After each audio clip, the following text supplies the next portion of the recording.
एक कथा आती है, एक गोपी थी हमारे ब्रज की। अभी 400-500 वर्ष पहले जब श्रीनाथ जी गोवर्धन में विराजते थे तो कथा सुनने जाती थी।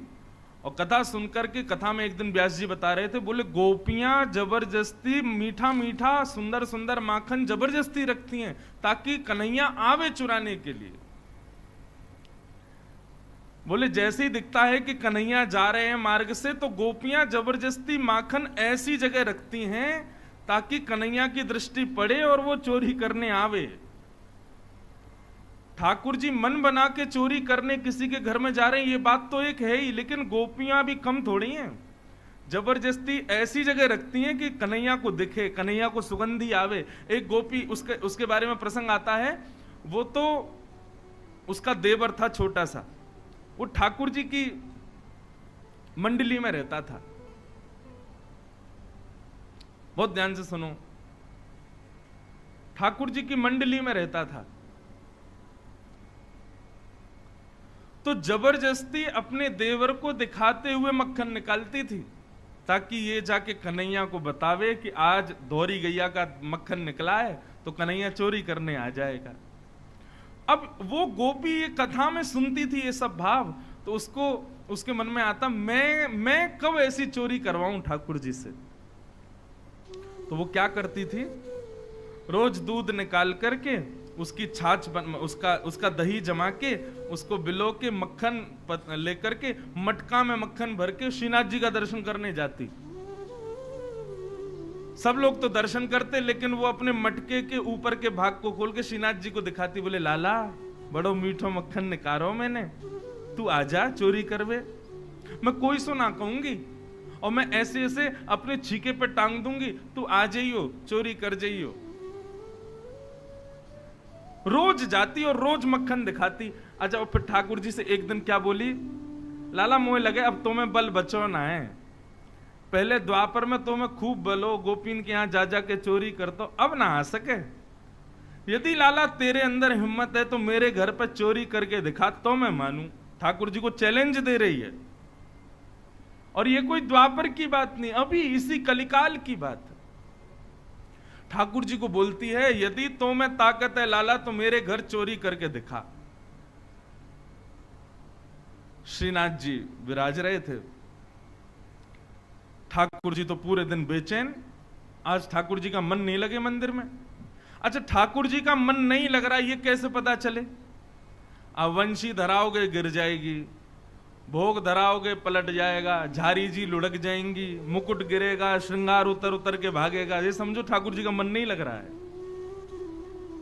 हम तो अनुभव करते हैं अपने लाल जी का।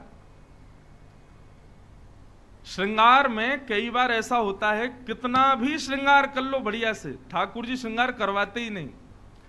और अधिकतर पता है ठाकुर जी ये कमरे में नहीं करते, जैसे कमरे में श्रृंगार विंगार गिरद नहीं, जहां पे मेरी लाज जा रही होगी, दुनिया देख रही होगी, वहां करेंगे। ये मैंने अनुभव किया है। अब उत्सव होते हैं हमारे ठाकुर जी के, कमरे में कितना भी भारी श्रृंगार कर दो सब धारण कर लेंगे, लेकिन जैसे ही मंच पर ठाकुर जी को कुंज में बिठाओगे, सोई जैसे ही मैं पर्दा खोलूंगा तो पता चलेगा यहां से मुकुट गिर गया, यहां से बंसी गिर गई। मैंने कि अरे भैया अब तो मत गिरो, फिर पर्दा लगाऊंगा, फिर मुकुट उकुट सही करूंगा, फिर ठीक हो जाएगा। जैसे ही पर्दा खोलूंगा फिर गिर जाएगा। फिर पर्दा बंद करके कहना क्या बात है, क्यों आप नाटक कर रहे हो नाथ? अरे भैया भोग लाओ, भूख लगी है लाल जी को, भोग लाएंगे, हाथ पांव जोड़ेंगे, चरण पकड़ेंगे, बोले कान नेक मेरी लाज बचा लो ठाकुर जी। जब बार बार हाथ पांव जोड़ते हैं तब पर्दा खोलो, तब डट के बैठते हैं, मतलब उनको प्रलोभन है। यदि भोग की व्यवस्था नहीं तो उनको कहना पड़ता, बोले लाल जी आज मैं आपको हाथ जोड़ के निवेदन कर रहा हूं, शाम को कमरा में जाके बढ़िया मालपुआ खवाऊंगा, बढ़िया आपको खीर को भोग लगाऊंगा, आज पूड़ी को भोग लगाऊंगा, आज मेरी लाज बचा लो। तब जाकर के श्रृंगार बचता है, नहीं तो उतार देते हैं सारा। ये जो सेवा करते होंगे उनके अनुभव का विषय है, जिनको सेवा नहीं है वो इसको सुन के बस ऐसे ही सुन रहे होंगे, लेकिन सेवा करोगे तो ये अनुभूति होगी। हमारे लाल जी पिछली साल 1 महीना के लिए विदेश गए हमारे साथ। अब विदेश में कितनी भी व्यवस्था हो लेकिन हमारे ठाकुर जी को सुख नहीं मिलता। क्यों? लाला कछु ना चाहिए, बस भोजन चाहिए दुनिया भर को, जितना है सके बढ़िया बढ़िया पवाओ। और विदेश में भारत जैसा भोजन मिलता नहीं। वैष्णवों के घर रुकते हैं तो वो लोग भी बनाते तो हैं, लेकिन उतने भाव से नहीं बना पाते। तो ठाकुर जी एक दिन वहां उत्सव था शरद पूर्णिमा का कनाडा में। तो शरद पूर्णिमा के उत्सव पर कभी दिया लुढ़क जाए, कभी मुकुट गिर जाए, कभी ये गिर जाए। खूब भोग रख दिया, खीर रख दी, सब हाथ पांव जोड़ लिए, लाल जी मान जाओ। नहीं माने। तो मन में एक भावना आई, मैंने कहा लाल जी मुझे पता है आपको पेट नहीं भर रहा अच्छे से, यही मारे आप नाराज रहे हो। आपको पक्का वचन दे रहा हूं, भारत पहुंचते ही 56 भोग लगाऊंगा, अन्नकूट करूंगा आपको, आज बस श्रृंगार बचा लो। उसके बाद श्रृंगार धारण किया, नहीं तो उतार उतार फेंक रहे थे। तो हमारे लाल जी बड़े, जब इनका मन नहीं लगता ये श्रृंगार फेंकते हैं, आरती बुझा देंगे। इसको लोग अपशगुन समझते हैं, अपशगुन नहीं है ये, ठाकुर जी को कोई इच्छा है वो जाके चरणों में निवेदन करो, सोई मान जाएंगे। तो ठाकुर जी कभी वंशी गेर दें, कभी कुछ करें। तो गुसाई जी ने कही जय जय, कहा बात है, आज आप डट नहीं रहे हो, कभी वंशी गेर रहे हो, कभी छड़ी गेर रहे हो, कभी कछु श्रृंगार उतार रहे हो। तो ठाकुर जी कई बार गुसाई जी को अपने मन की बात नहीं बताते थे, लेकिन सखा जो गाने कीर्तन आते थे उनको बताते थे। तो उस दिन कुंभन दास जी आए। गुसाई जी बोले पतो ना आज जय जय को कहा है गयो, सवेरे तो मोह लटको भयो है, कभी श्रृंगार गेर दें, कभी मुकुट गेर रहे हैं, आरती करन ना दे रहे, पतो ना कहा भाव है। तो कुंभन दास जी ने कही जय जय, कहा भयो आप इतने उदास क्यों हैं। ठाकुर जी बोले कुंभना एक गोपी आवे और रोज मुंह को दूरते ही मक्खन दिखावे, और वाक्य मक्खन को देख के मेरे मुंह में पानी आवे। कुंभनदास जी बोले मक्खन की कोई कमी है, अभी बताओ, कल को 56 भोग 56 प्रकार के मक्खन ही धरवा दूं आपके आगे। बोले ना मुकू ये सब मक्खन, अब तो वही गोपी के घर को खानो है। कुंभनदास जी बोले ऐसा कहा कर दिया होगा गोपी ने। बोले और दिन तो दिखाती, आज तो हमको चुनौती दे के गई है, आज हमसे कह के गई है लाला तुम्हें बल ना है, तुम्हें बल हो तो मेरे घर को मक्खन चुरा के दिखा। कुंभना मुझे तो वही के घर को मक्खन खानो है। अब कुंभनदास जी बोले ये द्वापर नहीं है, कलयुग है, यहां पर आप चलने फिरने लगे तो संसार आपके पीछे पड़ जाएगा। कुंभनदास जी बोले, ठाकुर जी बोले कछु कर कुंभना, मुंह तो वही के घर को मक्खन खानो है। तो कुंभनदास जी बोले एक काम करो, अर्धरात्रि में चलें। बोला हाँ आधी रात्रि में चलो। आधी रात्रि जब ठाकुर जी के शयन आदि हो गए, आधी रात्रि में कुंभनदास जी मंदिर के पीछे भाग में पहुंचे। तो ठाकुर जी खिड़की से उतर के आए, कुंभनदास जी के कंधा पे बैठ गए, सिर पे दोनों हाथ दल लिए, और रास्ता भी ठाकुर जी बता रहे हैं।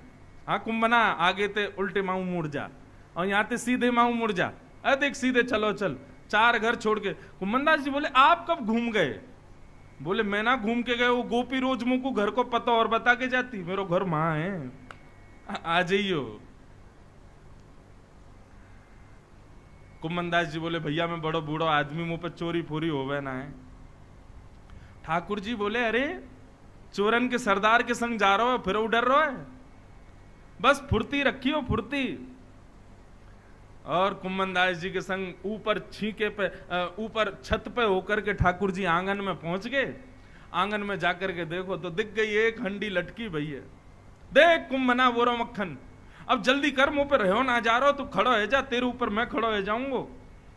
कुंभनदास के ऊपर ठाकुर जी खड़े हो गए, अब छीके में रखे मक्खन को निकाल करके स्वयं पामे, और पा करके अपने अधरामृत से युक्त मक्खन कुंभनदास जी को पवा में। कुंभनदास जी को आज वो सुख लग रहा है मानो वो स्वयं कोई मधुमंगल श्रीरामा, तन सुखा मन सुखा धन सुखा, ठाकुर जी के सखा हैं ये, इन सब के भाव में देख रहे हैं। कुंभनदास जी तो मंत्र मुग्ध हो गए, जय हो जय जय आपकी लीला। ठाकुर जी का अधरामृत जिसके लिए यमुना भी लालायित रहती है, वो अधरामृत ठाकुर जी ने कुंभनदास जी को दिया। अधरामृत युक्त मक्खन पाने के बाद कुंभनदास जी मंत्रमुग्ध हो गए। कुम्मनदास जी के मन में आया, एक बार देखूं तो सही कैसी लीला कर रहे हैं। कंधा पे ठाकुर जी खड़े हैं, दोनों चरण कुम्मनदास जी ने पकड़ रखे हैं। जैसे ही कुम्मनदास जी ने ऊपर देखो सो ठाकुर जी की धोती खिसक रही नीचे, और जैसी धोती खिसकी तो कुम्मनदास जी जय जय जय जय, संभालो संभालो। इतने में ही ठाकुर जी ने चतुर्भुज रूप धारण किया, दो भुजा से मटकी पकड़ी, दो भुजा से अपनी धोती पकड़ी, और इस छवि को देख करके कुम्मनदास जी आनंदित हो गए। अब कुम्मनदास जी तो आनंदित हुए, लेकिन कुम्मनदास जी सुध बुध खो गए, और ठाकुर जी जैसे ही थोड़े से हिले से मटकी छीके पे से गिर गई। अब मटकी गिरते ही महाराज घर में हल्ला हुआ, चोर चोर चोर चोर, पकड़ो पकड़ो पकड़ो। कुम्मनदास जी बोले जय जय कहा करें, बोले जल्दी कर फुर्ती कर। अब कुम्मनदास जी बड़े बूढ़े आदमी, कहां फुर्ती हो, ठाकुर जी तो कूद फांद के ऊपर से भाग गए, कुम्मनदास जी वहीं रह गए। अब गोपी ने उठाए डंडा मारे कुम्मनदास जी में, प्रकाश करके जब मुखमंडल देखा, अरे ये तो कुम्मनदास है, मंदिर में गानों गावे, मंदिर में पद गावे। अरे कुम्मना, या बड़ी बूढ़ी उम्र में आए हो यहां पे चोरी करवे। कुम्मनदास जी को तो सुध ही नहीं थी, उनके नेत्रों में तो वही चतुर्भुज रूप दिखाई दे रहा था। जल का छिड़काव किया गोपी ने, ए कुम्मना, ये आधी रात में तू माखन चोरी करवे क्यों आए हो? कुम्मनदास जी ने नेत्र खोल करके उस गोपी को देखा, और गोपी को देख करके उसके चरणों में प्रणाम करने लगे। बोले तो कहा बताऊं, कौन आए हो तेरे घर पे, कौन चोरी करके गए हो? तू है सखी बड़ भाग बड़ी, नंदलाल तेरे घर आवत है। तू है सखी बड़ भाग बड़ी, नंदलाल तेरे घर आवत है। तू अपनो श्रृंगार करत है, तू अपनो श्रृंगार करत है। ये दर्पण हाथ दिखावत है, दर्पण हाथ दिखावत है। ये पद उन सब के लिए है जो अपने घरों में ठाकुर जी की सेवा करते हैं। जो जो अपने लाल जी की सेवा करते हैं, ये पद उन सब के लिए है। तू है सखी बड़ भाग बड़ी, गोपाल तेरे घर आवत है। तू है सखी बड़ भाग बड़े, गोपाल तेरे